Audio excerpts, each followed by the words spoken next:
With this year's moving day for college students, city officials were out in force to make sure their housing was up to code. But the influx has also been a concern for neighbors, with a growing number of students living off campus in housing that's less affordable for other renters and owners. One example is in Allston, where a local nonprofit has been responding with a task force on neighborhood stabilization. To bring us up to date is our guest from the Allston-Brighton Community Development Corporation, Valerie Frias. Thank you very much for being with us, Valerie. Thank you for having me. First, we talk about some of the things the inspectors found. I mean, not surprising, but for people who don't know this part of the city, what was there to be really concerned about?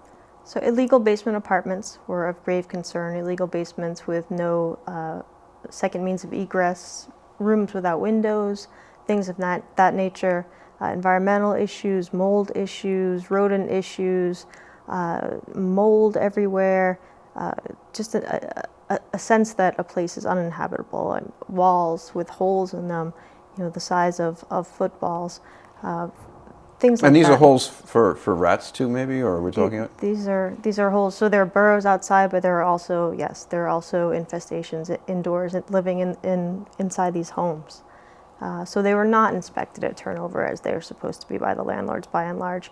We were on the streets with 40 volunteers that day, and certainly saw young people moving in and out simultaneously. So there was no landlord, there was no rental agent, no accountability of what condition that apartment was in when the young people were leaving or the ones who were going in.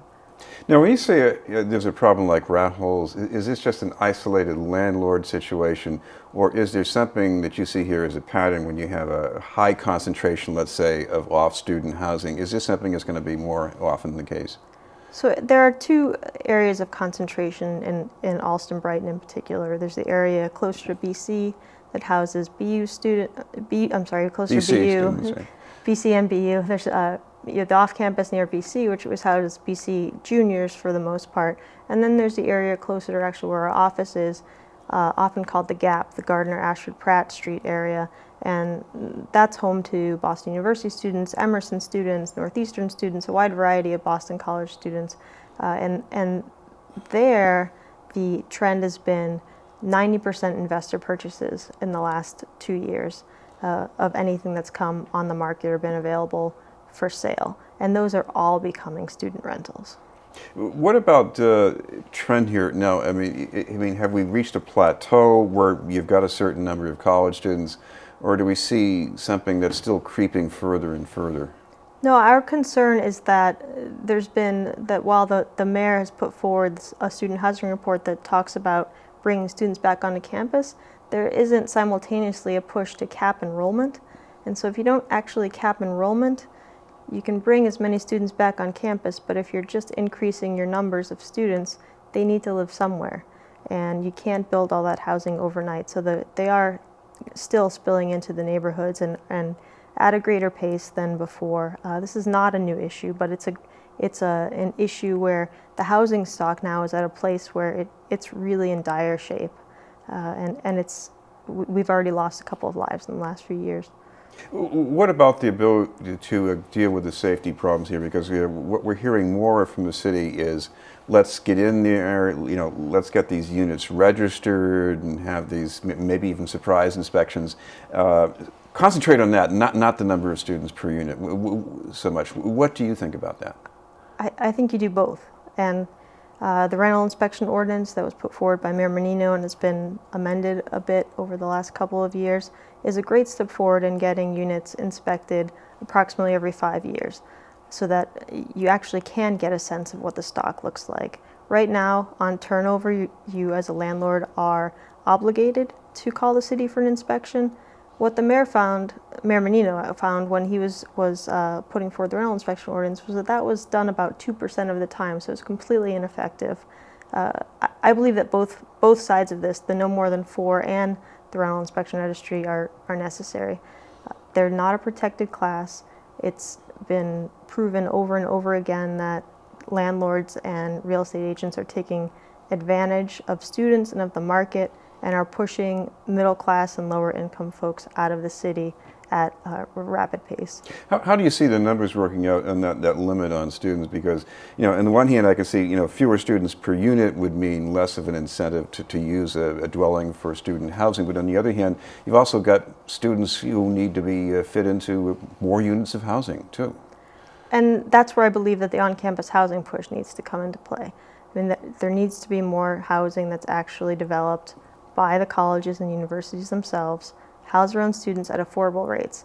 The issue really with why we have so many students in Allston-Brighton and the Fenway and other parts of the city is that on-campus housing has become completely unaffordable for most parents.